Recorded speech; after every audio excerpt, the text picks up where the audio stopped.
Ember Witch. Book 1. The Lich. Volume 1. Black Tragedy. Chapter 3. Half-Blood. October 21st to December 21st, 458 BME. Fragment 28. The Forest of Blades. Vera had spent another month on the sea before they arrived close enough to the human kingdom. She had to take a small rowboat the rest of the way to keep the ship from being noticed. As tensions between the humans and the Firen were still rather high after 100 years, no Firen ship made its way this far west. She pulled the boat onto the rocky shore far enough to keep it from washing away with the tide. After she was satisfied with its placement, she grabbed her bag and began her trek towards the Forest of Blades. The trip to the first human settlement took 4 days from where she landed. She made sure to keep off of the roads so as to not be seen. Her obvious red and orange fur, bipedal stature, and black clothing made her stand out against any human. As she arrived at the outskirts of the town, she observed the meager amount of people going about their day. Different colored men and women worked in a small field gathering various vegetables. Others hung clothes on lines strung out between 2 poles. She flared her color and watched the homes, hoping that an elven would show themselves. After a few hours, she decided to move on to the next settlement. She was confident that if she used her color near each settlement, the elven would investigate the source of the energy. No human could feel the energy that crashed out in waves from a mage unless they themselves were a rare-born human. It wasn't common in the slightest, but not impossible for humans to be born with the color.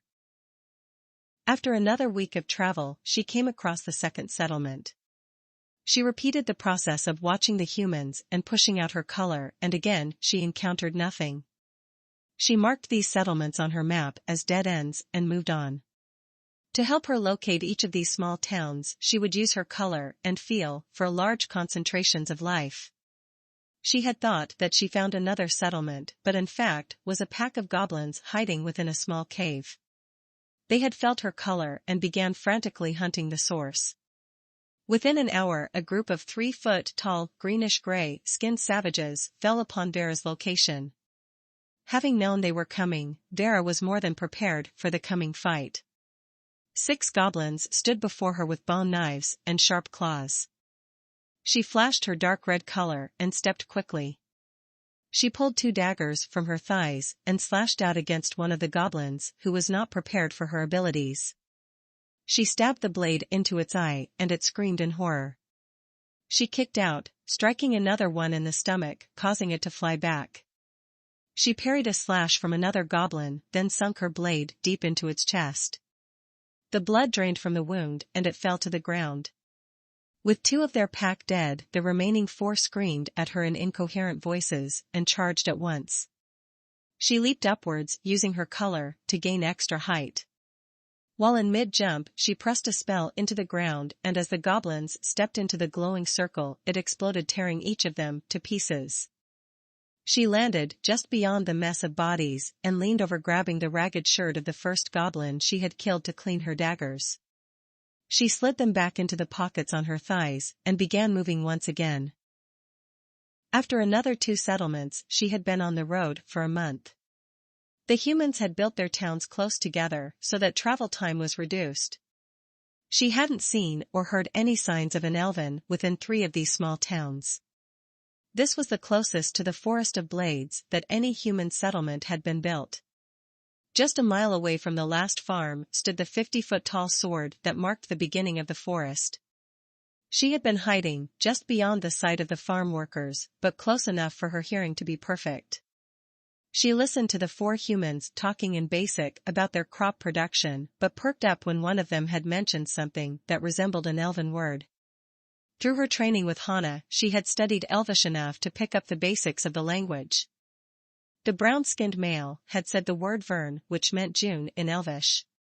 She listened more intently as he continued to speak. I assume the poor man was put under a spell. Why else would he be living out there? That elven woman is probably the reason our crops are dying and our well is drying up. If you ask me, that bitch should go back to her island and leave us alone. Vera watched this man for the rest of the day, keeping an eye on his whereabouts until he entered his home. She waited until the sun went down, then moved in. She snuck through the streets, keeping her feet from making noise. She came to the man's house and looked through the window. The man was laying on his bed attempting to sleep. He seemed to be alone, but she didn't want to risk alerting anyone else to her presence. She pressed her energy into the building. Feeling only the one person inside, she opened the window and pulled herself inside. She walked softly across the floor, then pulled her blade from her thighs. She reached forward and wrapped her free hand across his mouth, then pressed her blade to his throat. Scream and you die, got it? She threatened as the man jerked his eyes open in fear. He nodded in acknowledgement, then Vera pulled her hand from his mouth. You seem to be having trouble with your crops, am I right? Vera asked, and the man nodded. This is the work of a mage. I will kill this mage and set your town free from their grasp. All I need to know is where the mage is, Vera said, and the man looked at her. She had her hood pulled over her face, concealing her snout. She lives just inside the Forest of Blades. A small cabin about 2 miles from here, he said, and Vera smiled. Thank you, she said, then pressed her collar into the man, knocking him unconscious. She put her knife back and left the house, sneaking out of the town, back to her perch. She gathered her bag and began trekking through the steel forest. As she walked through the large spaces between each sword that stood anywhere between 20 to 50 feet in the air, she gazed at the sky. The stars showing through the steel, causing the rusted metal to glint slightly. Upon nearly every sword where the pommel should be laid the skull of a massive bird. Vera had learned that over 200 years ago a race of massive bird-like beings lived within the Temper Mountains. They used the great pools of lava as forges, which they utilized to create each of the massive blades that stood before her. The race of master smiths had begun placing each sword as a grave marker when they were bested in combat. From the amount of blades that made up the forest, Vera guessed that the society of the creatures had been built upon ritual combat. They would fight one-on-one until only the strongest warrior stood. From the looks of it and the fact that the race of birds hadn't been seen in over 200 years, the race had battled themselves into extinction. The size and intense heat the volcano gave off made it impossible to investigate the true history of these mysterious beings. She ran her hand across one of the blades and felt an intricate pattern engraved within the metal. She stopped for a moment to inspect the craftsmanship. Although she used her color to conjure most of her weapons, she appreciated the fine detailing the smith had put into the blade. She walked forward, keeping an eye out for the cabin. As she came closer to the 2-mile mark, she began to smell smoke. She followed the scent and found exactly what she was looking for. She looked over it, seeing the flicker of candles in each window and the flashing of a fire through the crack under the door. She snuck quietly to the cabin and peeked in. Sitting on a chair within the main room was a male human reading a book. She waited for a few moments, then noticed movement from the next room over. She ducked down to not be seen as a second person stepped in. I should really get you more books, Irina said as she handed him a steaming cup of tea. I don't mind having to read these. I love learning about your homeland, Jason said softly. Irina smiled, then sat in the chair next to his. She looked over to her husband and smiled. She couldn't be more happy spending her days with him. She knew that within a few years, the entire world would change, so she wanted to cherish her days with Jason. She had been in charge of converting the human church into the Church of the Gods as her assignment. As an envoy for the Elven Kingdom, it was easy enough to get herself positioned as the healer of the church. It only took a few years to begin inserting the laws of the Elven Church into the political system of Meridia. With the church and crown being tied together, the king would have no choice but to surrender the city to the Elven once the invasion began. The only issue she could foresee was Syria. Although her daughter had been promoted to the healer of Meridia, she hadn't told her that the invasion was coming. Knowing her daughter, she suspected that Syria would argue against it, but it was Krea's orders to place the church into the political system. Syria would be forced to let the two races live together in peace or risk destroying the trust the Elven have built. She grabbed her cup of tea and took a sip, gazing out the window. She turned her head in confusion as a black mass popped up slightly from the window. Vera took a deep breath before she leaped into action. She pulled her collar around herself and blasted a red energy wave into the window, causing it to shatter inward. She leaped through the window wielding a long sword that glowed intensely. The elven woman stood up, pulling her deep gray collar around herself, and the human jumped in horror at the sudden explosion. Vera smiled in deep satisfaction as she looked at the red skin, long horns curving out of her forehead and color glowing faintly off of her skin. Your plans end tonight, Vera said in Elvish and then slashed out with her blade. Irina pushed out a wave of energy, causing her attacker's blade to veer off to the right. She spun around and cast a shield around herself. Jason, run! She yelled, then pushed out another wave of energy, pushing Vera back into the wall. Jason stood from the chair and ran to the room across from him. Vera caught herself, then using her full power, concentrated through the gem she wore on her neck, exploded in a massive sphere of energy that tore apart the room around her. Irina was flung back and crashed out of the window behind her. Vera rushed forward and kicked the door in, catching the human before he could scramble out the window. She pulled him across the room by his foot, then swung her blade across his throat. Just as his blood began to flow, Irina screamed and crashed through the window he had just been pulled from. She crashed into Vera, pushing her out into the main room of the cabin. They tumbled together, throwing punches and elbows into each other until Vera rolled backwards, getting to her feet. She stepped forward and kicked the elven in the face, then drew her energy blade once more after it had been knocked from her hands. She swung down and missed as Irina rolled away. Vera swung again and Irina gathered her energy, pushing it out just before Vera could connect with her body. Vera was flung back and crashed through the wall. She rolled several times, landing on her back. Irina leaped out of the destroyed wall and flung a volley of darts. Vera rolled over, then sprinted off into the forest. Irina ran after her, summoning a gray long sword.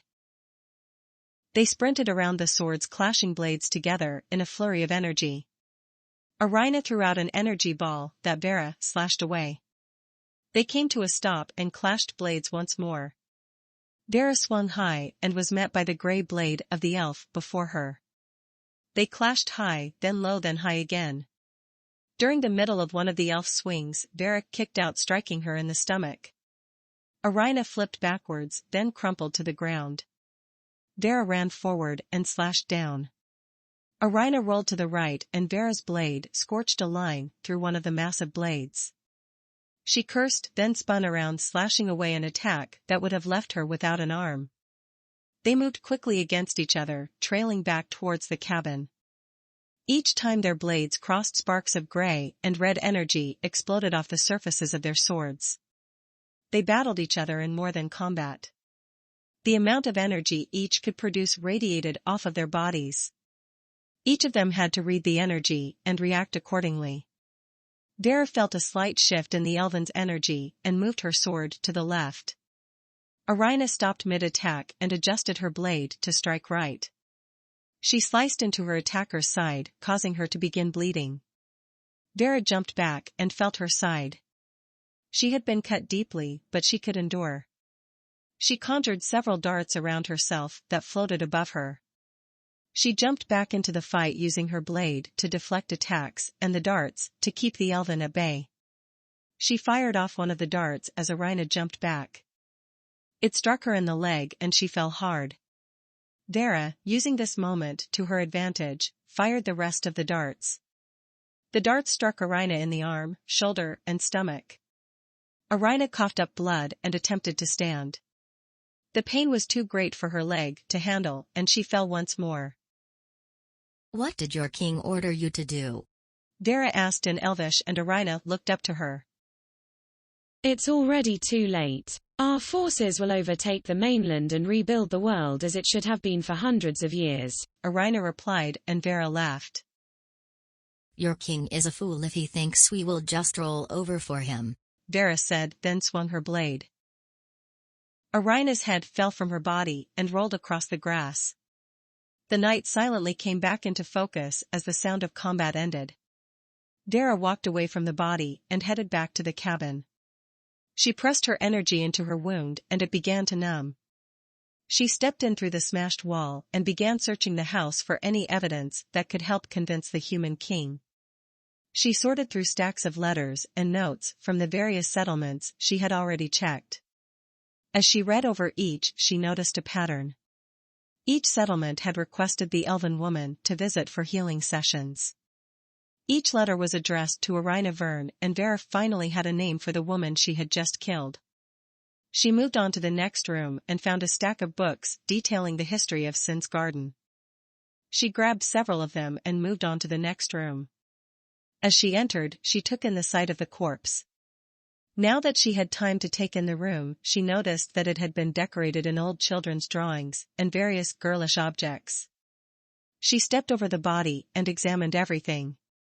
Pinned to the wall was a letter dated several years back. She took the note down and began reading it. Dear Mother and Father, I have safely arrived in Meridia. My time on the homeland was far more chaotic than I expected. During my trip to Salvach, I encountered a strange assortment of creatures and beings.